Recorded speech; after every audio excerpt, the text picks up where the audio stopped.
Ready? Start.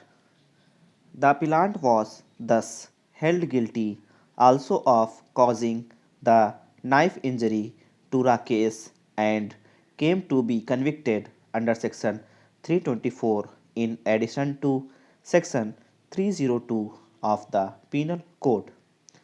Under section 324, he was sentenced to rigorous imprisonment for 1 year. He was also convicted under section 25 of the Arms Act by a separate judgment of the trial court dated February 2, 1998 in Sessions Case number 26 of 1993 and sentenced to the period of imprisonment already undergone as under trial. Against the two judgments of the trial court, three appeals were filed in the High Court. The High Court, by the judgment and order coming under appeal, dismissed all the three appeals and the revision and thus upheld the judgments of the trial court in all aspects. Mr. Sahai, senior advocate appearing for the appellant, assailed the High Court and the trial court judgments and contended that the appellant's conviction for the offense of murder was not sustainable both in law and on facts. Mr. Sahai submitted that there were at least four circumstances that falsified and completely demolished the prosecution case. First, there was a patent contradiction between the prosecution case and the motive assigned by it to the accused for committing the crime. Secondly, it was undeniable that injuries were fabricated both on the person or the deceased and Rakesh, the only eyewitness whose evidence was accepted by the High Court. At the time when the plea was raised before the High Court that the impugned orders are vitiated on account of the non supply of inquiry report, it would have been appropriate for the High Court to examine the averments made in the writ petition. A perusal of the writ petition would show that the petitioner has failed to lay any foundation to establish that any prejudice has been caused by the non supply of the inquiry report.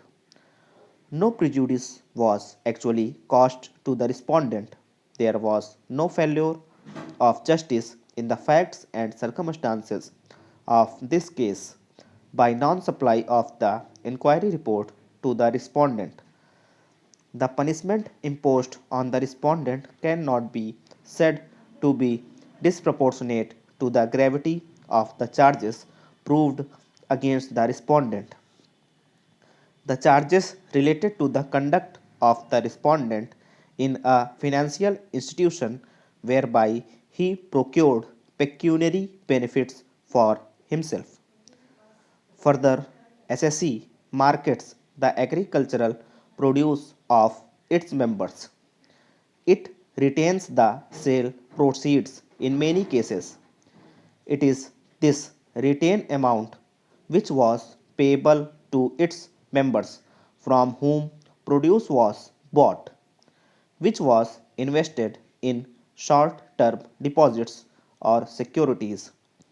Such an amount which was retained by the SSE society was a liability and it was shown in the balance sheet on the liability side.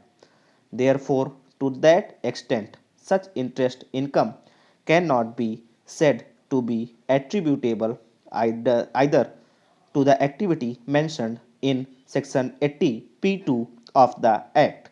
Therefore, looking of the facts and circumstances of the case, the assessing officer was right in taxing the said interest income under section 56 of the Act to say that the source of income is not relevant for deciding the applicability of section 80p of the Act would not be correct because weightage needs to be given to the words the whole of the amount of profits and gains of business attributable to one of the activities specified in section 80 p 2a of the act.